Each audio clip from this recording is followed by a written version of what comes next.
José e seus irmãos. Sob a administração de José, imensos depósitos foram construídos para preservar o que sobrava das colheitas. A fome chegou depois de 7 anos, e essa fome chegou à terra de Canaã também. E os filhos de Jacó viajaram para o Egito para comprar trigo. Imediatamente inclinaram-se perante José, e ele os reconheceu. Mas os seus irmãos não reconheceram José, porque o seu nome havia mudado, e a sua aparência também era muito diferente. Ele viu que Benjamim não estava entre seus irmãos. Será que Benjamim havia sido morto também?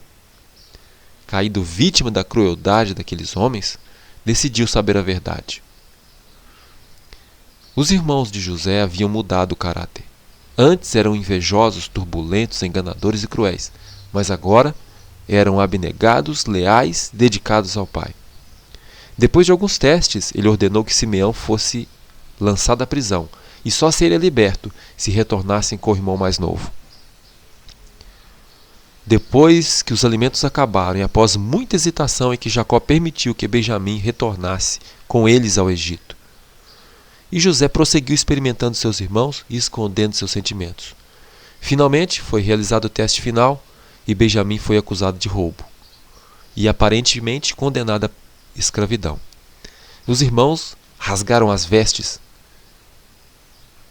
em sinal de completa desgraça, mostrando que eles haviam mudado o caráter.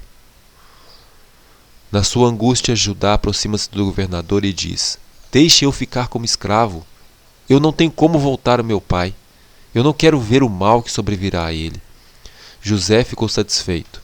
Viu em seus irmãos os frutos do verdadeiro arrependimento. Então ele revelou quem ele era a seus irmãos. Eles ficaram imóveis, mudos de temor e espanto. Lembraram do que fizeram com José e agora pensavam que José iria se vingar. José, entendendo que já haviam sofrido muito, procurou diminuir a amargura da acusação a si mesmos. Sabia que eles já haviam sofrido demais. Beijou seus irmãos e chorou sobre eles. E quando eles estavam retornando, fez uma recomendação: não briguem pelo caminho. Quando eles chegaram em Canaã, ainda tinham que se submeter a outra humilhação: confessar ao pai o que havia feito. Jacó não suspeitava que fossem capazes de fazer um pecado tão vil, mas no final perdoou e abençoou seus filhos erradios. O Egito oferecia as condições necessárias para que o propósito divino fosse cumprido. Era uma região próspera, fértil, proporcionando a possibilidade de que o povo de Israel se aumentasse grandemente. E a antipatia que encontravam no Egito serviria para os excluir da participação na idolatria. Quando José foi apresentado a Faraó, o patriarca era um estranho nas cortes reais, mas estava acostumado a ter comunhão com um rei muito mais poderoso, e consciente da sua superioridade, levantou as mãos e abençoou a Faraó. Os últimos anos de Jacó foram de tranquilidade e repouso, após anos cheios de inquietações e cansaço. Muitas vezes Jacó colheu o fruto daquela primeira ação errada, e o castigo produzira um fruto pacífico de justiça. A Bíblia mostra claramente os pecados de homens bons, e as suas faltas são apresentadas de modo mais completo do que as virtudes.